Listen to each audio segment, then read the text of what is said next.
भगत सिंह भारत के एक प्रमुख स्वतंत्रता सेनानी, क्रांतिकारी थे। भगत सिंह ने देश की आज़ादी के लिए जिस साहस के साथ ब्रिटिश सरकार का मुकाबला किया, वह आज के युवकों के लिए एक बहुत बड़े आदर्श हैं।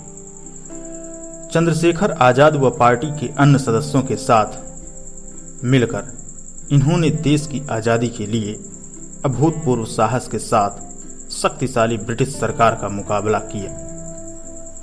पहले लाहौर में सैंडर्स की हत्या और उसके बाद दिल्ली की केंद्रीय संसद सेंट्रल असेंबली में बम विस्फोट करके ब्रिटिश साम्राज्य के विरुद्ध खुले विद्रोह को बुलंदी प्रदान की। इन्होंने असेंबली में बम फेंक कर भी भागने से मना कर दिया, जिसके फलस्वरूप इनके दो साथियों राजगुरु तथा सुखदेव के साथ फांसी पर लटका दिया गया। सारे देश ने उनके बलिदान को बड़ी गंभीरता से याद किया। सरदार भगत सिंह का नाम अमर शहीदों में सबसे प्रमुख रूप से लिया जाता है। भगत सिंह का जन्म 28 सितंबर 1907 को पंजाब के जिला लायलपुर के बंगा गांव, जो कि अब पाकिस्तान में है, के एक देशभक्त सिख परिवार में हुआ था, जिसका उन पर अनुकूल प्रभाव पड़ा। उनके पिता का नाम सरदार किशन सिंह और माता का नाम विद्यावती कौर था। यह एक सिख परिवार था जिसने आर्य समाज के विचारों को अपना लिया था। उनके परिवार पर आर्य समाज व महर्षि दयानंद की विचारधारा का गहरा प्रभाव था। भगत सिंह के जन्म के समय उनके पिता सरदार किशन सिंह एवं उनके दो चाचा अजीत सिंह और स्वर्ण सिंह अंग्रेजों के खिलाफ होने के कारण जेल में बंद थे। जिस दिन भगत सिंह पैदा हुए, उनके पिता एवं चाचा जेल से रिहा हुए थे। इस शुभ घड़ी के अवसर पर भगत सिंह के घर में खुशी और भी बढ़ गई थी। भगत सिंह के जन्म के बाद उनकी दादी ने उनका नाम भागो वाला रखा था, जिसका मतलब होता है अच्छे भाग्य वाला। बाद में उन्हें भगत सिंह कहा जाने लगा। वह 14 वर्ष की उम्र से ही पंजाब की क्रांतिकारी संस्थाओं में कार्य करने लगे थे। डीएवी स्कूल से उन्होंने 9वीं की परीक्षा उत्तीर्ण की। 1923 में इंटरमीडिएट की परीक्षा पास करने के बाद उन्हें विवाह बंधन में बांधने की तैयारियां होने लगी, तो वह भागकर कानपुर आ गए और देश की आजादी के संघर्ष में ऐसे रमे कि पूरा जीवन ही देश को समर्पित कर दिया। भगत सिंह ने देश की आजादी के लिए जिस साहस के साथ शक्तिशाली ब्रिटिश सरकार का मुकाबला किया, वह युवकों के लिए हमेशा ही एक बहुत बड़ा आदर्श बना रहेगा। भगत सिंह को हिंदी, उर्दू, पंजाबी तथा अंग्रेजी और बांग्ला भाषा का ज्ञान था। जेल के दिनों में उनके लिखे खतों व लेखों से उनके विचारों का अंदाजा लगाया जा सकता है। उन्होंने भारतीय समाज में भाषा, जाति और धर्म के कारण आई दूरियों पर दुख व्यक्त किया था।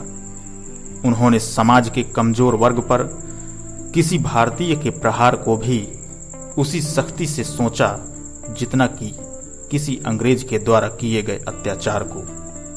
उनका विश्वास था कि उनकी शहादत से भारतीय जनता और उग्र हो जाएगी, लेकिन जब तक वह जिंदा रहेंगे ऐसा नहीं हो पाएगा। इसी कारण उन्होंने मौत की सजा सुनाने के बाद भी माफीनामा लिखने से मना कर दिया था। अमृतसर में 13 अप्रैल 1919 को हुए जलियांवाला बाग हत्याकांड ने भगत सिंह की सोच पर इतना गहरा प्रभाव डाला कि लाहौर के नेशनल कॉलेज की पढ़ाई छोड़कर भगत सिंह ने भारत की आजादी के लिए नौजवान भारत सभा की स्थापना की। काकोरी कांड में रामप्रसाद बिस्मिल सहित 4 क्रांतिकारियों को फांसी व अन्य 16 को कारावास की सजाओं से भगत सिंह इतने अधिक उद्विग्न हुए कि चंद्रशेखर आजाद के साथ उनकी पार्टी हिंदुस्तान रिपब्लिकन एसोसिएशन से जुड़ गए और उसे एक नया नाम हिंदुस्तान सोशलिस्ट रिपब्लिकन एसोसिएशन दिया। इस संगठन का उद्देश्य सेवा, त्याग और पीड़ा झेल सकने वाले नवयुवक तैयार करना था। इसके पश्चात भगत सिंह ने राजगुरु के साथ मिलकर 17 दिसंबर 1928 को लाहौर में सहायक पुलिस अधीक्षक रहे अंग्रेज अधिकारी जेपी सैंडर्स को मारा। इस कार्रवाई में क्रांतिकारी चंद्रशेखर आजाद ने भी उनकी पूरी सहायता की। इसके बाद भगत सिंह ने अपने क्रांतिकारी साथी बटुकेश्वर दत्त के साथ मिलकर अलीपुर रोड, दिल्ली स्थित ब्रिटिश भारत की तत्कालीन सेंट्रल असेंबली के सभागार में 8 अप्रैल 1929 को अंग्रेज सरकार को जगाने के लिए बम और पर्चे फेंके और वहीं पर दोनों ने गिरफ्तारी भी दी। भगत सिंह करीब 2 साल जेल में रहे। इस दौरान वह लेख लिखकर अपने क्रांतिकारी विचार व्यक्त करते रहते थे। जेल में रहते हुए भी उनका अध्ययन लगातार जारी रहा। उस दौरान उनके द्वारा लिखे गए लेख व सगे संबंधियों को लिखे गए पत्र आज भी उनके विचारों के दर्पण हैं। अपने लेखों में उन्होंने कई तरह से पूंजीपतियों को अपना शत्रु बताया है। उन्होंने लिखा कि मजदूरों का शोषण करने वाला, चाहे वह भारतीय ही क्यों ना हो, वह उनका शत्रु है। उन्होंने जेल में अंग्रेजी में भी एक लेख लिखा था जिसका शीर्षक था मैं नास्तिक क्यों हूं। जेल में भगत सिंह और उनके साथियों ने 64 दिनों तक भूख हड़ताल की थी। उनके एक साथी यतीन्द्रनाथ दास ने भूख हड़ताल में ही अपने प्राण त्याग दिए थे। 26 अगस्त 1930 को अदालत ने भगत सिंह को भारतीय दंड संहिता की धारा 129, 302 तथा विस्फोटक पदार्थ अधिनियम की धारा 4 और 6F तथा आईपीसी की धारा 120 के अंतर्गत अपराधी सिद्ध किया। 7 अक्टूबर 1930 को अदालत के द्वारा 68 पृष्ठों का निर्णय दिया गया, जिसमें भगत सिंह, सुखदेव तथा राजगुरु को फांसी की सजा सुनाई गई। फांसी की सजा सुनाए जाने के साथ ही लाहौर में धारा 144 लगा दी गई। इसके बाद भगत सिंह की फांसी की माफी के लिए प्रिवी परिषद में अपील दायर की गई, परंतु यह अपील 10 जनवरी 1931 को रद्द कर दी गई। इसके बाद तत्कालीन कांग्रेस अध्यक्ष पंडित मदन मोहन मालवीय ने वायसराय के सामने सजा माफी के लिए 14 फरवरी 1931 को अपील दायर की कि वह अपने विशेषाधिकार का प्रयोग करते हुए मानवता के आधार पर फांसी की सजा माफ कर दें। भगत सिंह की माफी की सजा माफ करवाने हेतु महात्मा गांधी ने 17 फरवरी 1931 को वायसराय से बात की। फिर 18 फरवरी 1931 को आम जनता की ओर से भी वायसराय के सामने विभिन्न तर्कों के साथ सजा माफी के लिए अपील दायर की। यह सब कुछ भगत सिंह की इच्छा के खिलाफ हो रहा था, क्योंकि भगत सिंह नहीं चाहते थे कि उनकी सजा माफ की जाए। 23 मार्च 1931 को शाम को करीब 7:33 पर भगत सिंह तथा इनके 2 साथियों सुखदेव व राजगुरु को फांसी दे दी गई।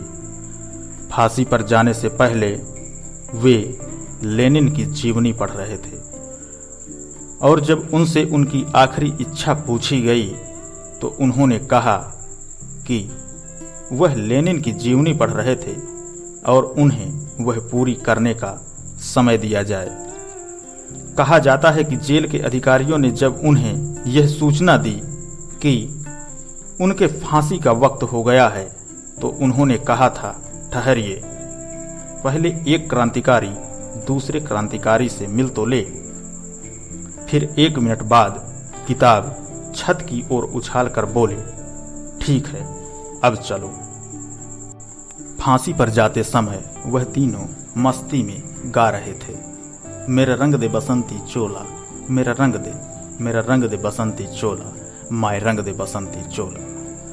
फांसी के बाद कहीं कोई आंदोलन न भड़क जाए, इसके डर से अंग्रेजों ने पहले इनके मृत शरीर के टुकड़े किए, फिर बोरियों में भरकर फिरोजपुर की ओर ले गए, जहां घी के बदले मिट्टी का तेल डालकर ही इनको जलाया जाने लगा।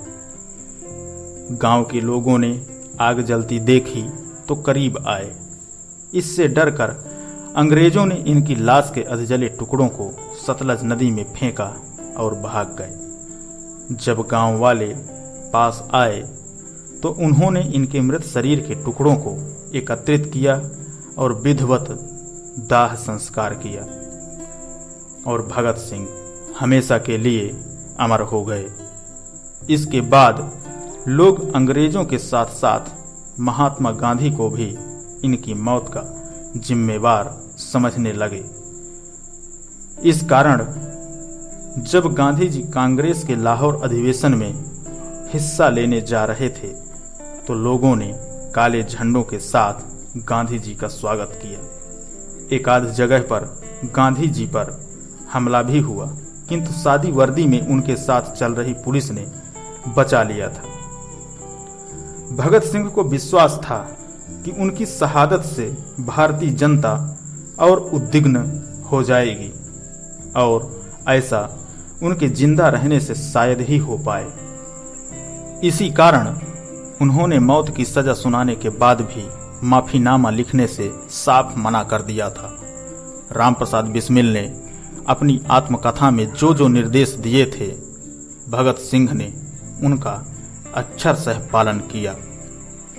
उन्होंने अंग्रेज सरकार को एक पत्र भी लिखा जिसमें कहा गया था कि उन्हें अंग्रेजी सरकार के खिलाफ भारतीयों के युद्ध का प्रतीक एक युद्धबंदी समझा जाए तथा फांसी देने की बजाय गोली से उड़ा दिया जाए।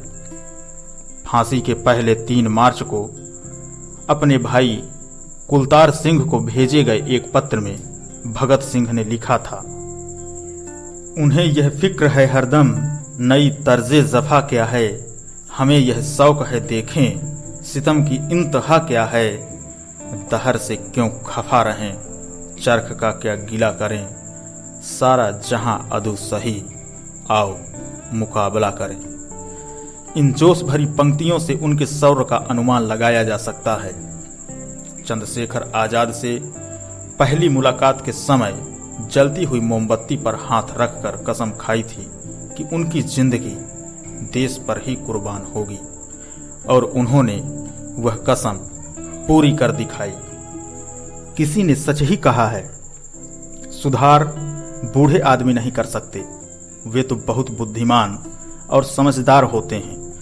सुधार तो होते हैं युवकों के परिश्रम, साहस, बलिदान और निष्ठा से, जिनको भयभीत होना आता ही नहीं और जो विचार कम और अनुभव अधिक करते हैं। उनकी मृत्यु की खबर को लाहौर के दैनिक ट्रिब्यून तथा न्यूयॉर्क के एक पत्र डेली वर्कर ने छापा। इसके बाद भी कई मार्क्सवादी पत्रों में उन पर लेख छपे, पर चूंकि भारत में उन दिनों मार्क्सवादी पत्रों के आने पर प्रतिबंध लगा था, इसलिए भारतीय बुद्धिजीवियों को इसकी खबर नहीं थी। देश भर में उनकी शहादत को याद किया गया। दक्षिण भारत में पेरियार ने उनके लेख मैं नास्तिक क्यों हूं पर अपने साप्ताहिक पत्र कुडई आरसू के 22-29 मार्च 1931 के अंक में तमिल में संपादकीय लिखा। इसमें भगत सिंह की प्रशंसा की गई थी तथा उनकी शहादत को ब्रिटिश साम्राज्यवाद के ऊपर जीत के रूप में देखा गया था। आज भी जनता भगत सिंह को आज़ादी के दीवाने के रूप में देखती है, जिसने अपनी जवानी सहित सारी जिंदगी देश के लिए समर्पित कर दी।